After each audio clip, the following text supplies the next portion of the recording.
warahmatullahi wabarakatuh dan salam sejahtera. Baiklah, untuk tutorial kali ini kita akan tunjukkan kepada anda berkaitan dengan function basic yang ada dalam sistem ni.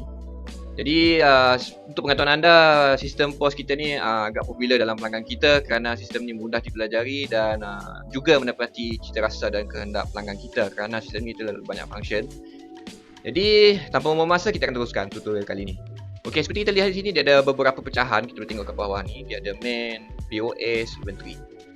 So untuk mengelakkan keliruan, kita akan refer bahagian ni sahaja. Okay, untuk kali ni kita akan tunjuk macam mana kita nak key in ataupun register barang dalam ke dalam sistem ni. So pertama sekali kita akan klik inventory dan klik item. Ianya berada atas kali lah. So ini adalah senarai barang-barang yang kita dah masukkan ke dalam database sistem ni. So macam mana kita nak key in barang, kita akan klik add new record. Setiap kali ada barang baru masuk, belum key in dalam sistem, kita akan klik add new record. So dia ada code, description, ada benda-benda ni kan. Jadi kita akan isikan benda yang penting sahaja. Code ni dia punya barcode lah, item code tu. So untuk retail ni kita akan scan barcode tu dengan menggunakan barcode scanner. So kita akan connect barcode scanner kat komputer dan kita akan scan. Lepas kita scan tu, description ni kita tulis lah barang apa. Contohnya pewangi lantai clean soap. Item type ni kita tak perlu tukar sebab default setting dia memang inventory item lah.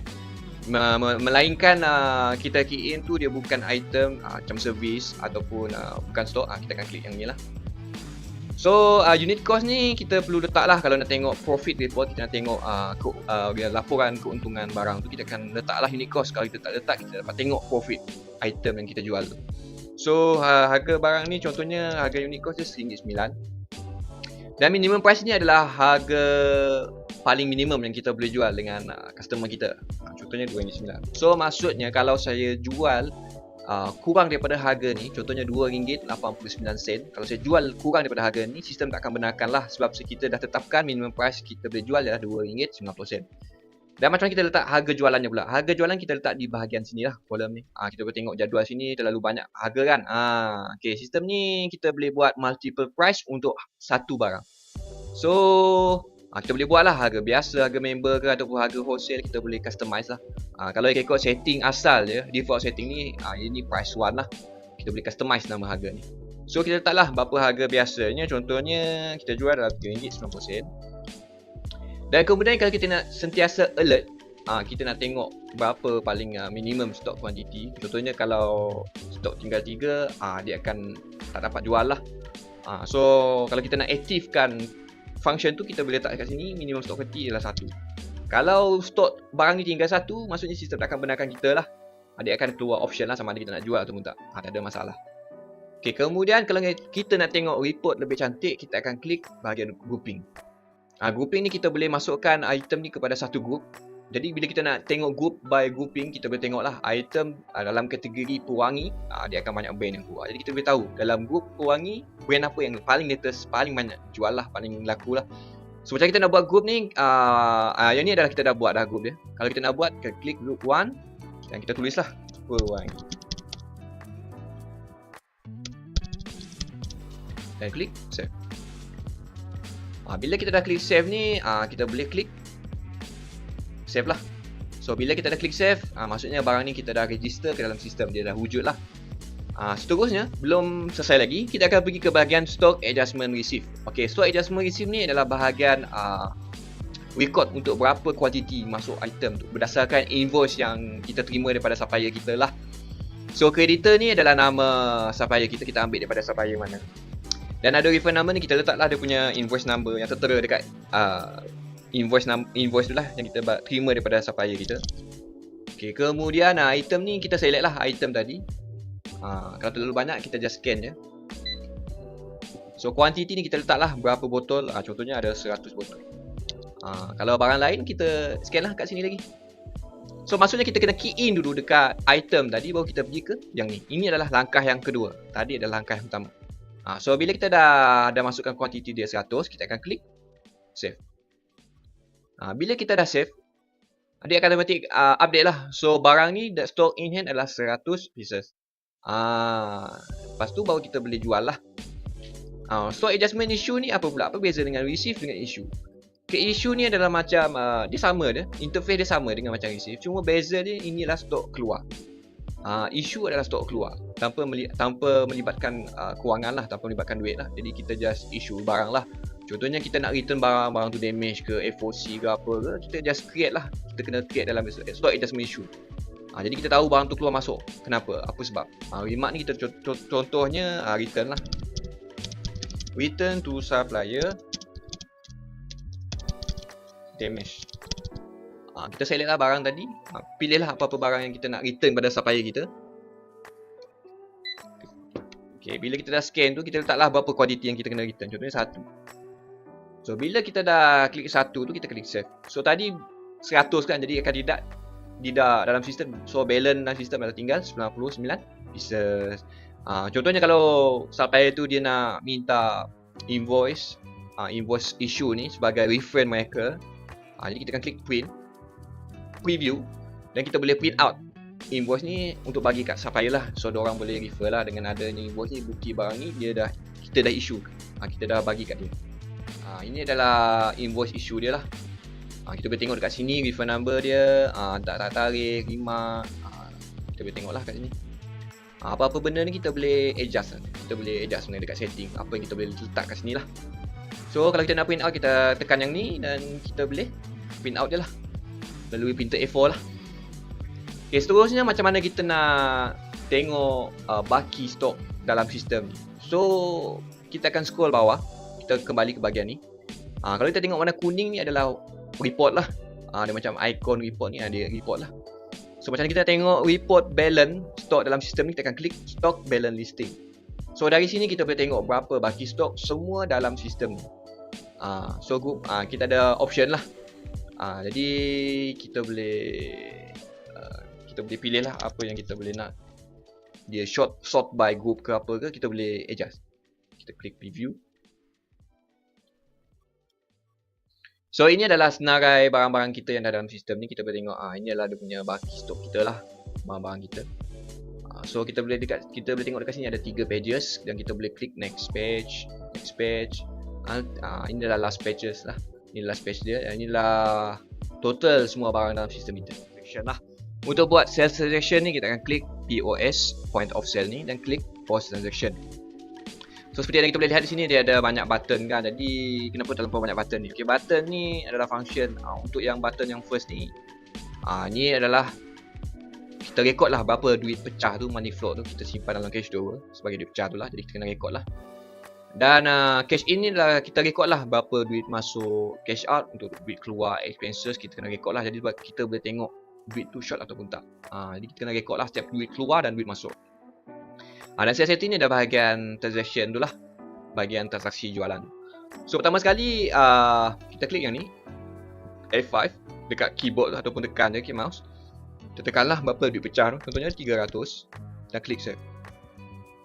Bila kita dah klik save ni, baru kita boleh masuk dalam jualan tu lah, sales entry. Sales entry ni adalah bahagian transaction tu lah, bahagian jualan, transaksi jualan. SSP ni maksudnya salesperson lah. Ini siapa staff yang yang buat sale lah. Yang ni kita boleh tukar lah siapa-siapa yang buat sale. Okay, dan ini untuk kita nak scan barang tu lah, barang yang kita jual tu. Kita tekan sini dan kita scan lah barang yang dibeli oleh customer tu. Ini barang ni. So dia harga dia RM3.9. Kalau dia beli 2, kita scan kali kedua lah. So item dia akan beli kuantiti, jadi 2 lah. So macam mana kita nak bayar tu, kan kita klik receipt. Masukkan jumlah duit. Tak perlu type pun tak apa, kita tekan yang sini sebab kat sini kita dah sediakan lah dia punya duit besar tu. Kemudian kita klik print. Yang bagusnya sistem ni, kita boleh decide sama ada kita nak print ataupun tak. Kalau nak print, kita tekan print. Kalau tak, kita klik close. Tapi sale ni dia akan masuk, tak masuk lah. Kita boleh tengok dekat sini, sale ni tak masuk. Status dia receive, maksudnya sale ni tak masuk dalam sistem lah. Cash in, cash out ni. Cash in ni kita record lah. Contohnya bos datang ke, dia nak tambah duit dalam cash drawer tu. Contohnya dia nak tambah 200. Kita klik save. Dan macam sama juga dengan cash out. Kalau ada pembelanjaan, nak beli barang ke, nak bayar supplier ke apa ke, kita kena record juga. Apa-apa duit keluar, duit masuk, kita kena record. Sebab kita nak tahu duit sale ni short ataupun tak. Itu yang paling penting. So kita tulis lah berapa nak record. Contohnya amount RM10, cash out Staff advance. Yang ni remark ni kita boleh customize, tak ada masalah. Kita klik save. So macam mana kita nak closing? Okey, nak closing ni kita tengok dekat sini. Okey, ini adalah total sale kita. RM1,536. Cash sale, untuk yang sale by cash RM7.80. By card tadi, yang by online transfer tu dia dalam kategori card lah. RM1,528, 20%. So kita klik yang ni. Okay, kita buka cash drawer dan kira semua duit dalam cash drawer tu. Contohnya kita kira dalam RM407.80. Contoh kita kira cuma yang ni je. Kita klik save. Bila kita dah klik save, secara automatik sale hari ni kita dah close. Jadi kita nak jual balik. Bila kita dah close tu, kita ada tiba-tiba customer last minute datang kan, kita nak masuk sale balik, dia akan minta ID dan password lah. Tak ada masalah, kita masih boleh jual seperti biasa. Jual je seperti biasa kalau kita dah closing. Kita closing sekali lagi lah.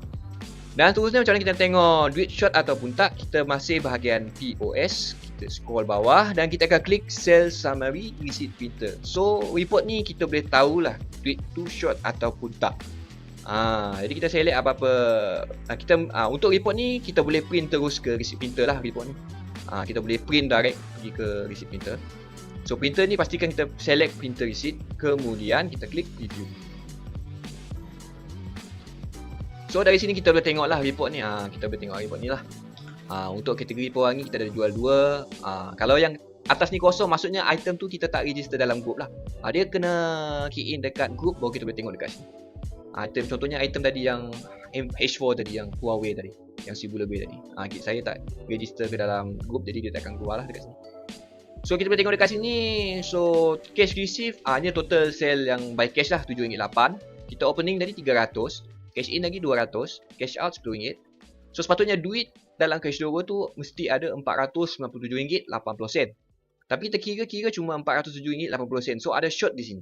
So ada kurang RM90. Kalau ada negatif ni, RM90 ni maksudnya duit kurang. Kalau dia tak ada negatif, merah je, maksudnya duit tu lebih lah. Ini yang card payment tadi, yang customer dia bayar by online. Jadi dia takkan kacau untuk cash term. Jadi kita tahu duit tu untuk cash, by cash tu kita boleh tahu berapa. So jadi don't worry. Kalau kita customer tu dia bayar bukan by cash, dia akan spread lah report dia. So yang ni kita boleh print terus ke receipt printer dan sebagai rujukan lah. Seterusnya dari report ni juga kita boleh print out juga barang apa yang kita jual lagi ni. Contohnya group by item description yang kita boleh select lah apa-apa. Selalunya kita akan klik select item description. Okay, tarikh hari ni. Okay. Kalau tengok nak mingguan ke, tahunan ke, bulanan ke, kita boleh adjust je. Tarikh ni, date from ni sampai bila, dari bila sampai bila. Okay. Untuk kalau nak print report, kalau nak tengok report ni, kita klik ni, kemudian kita tukar ke process by outlet. Okay, yang ni untuk A4 format lah. Inilah A4 format.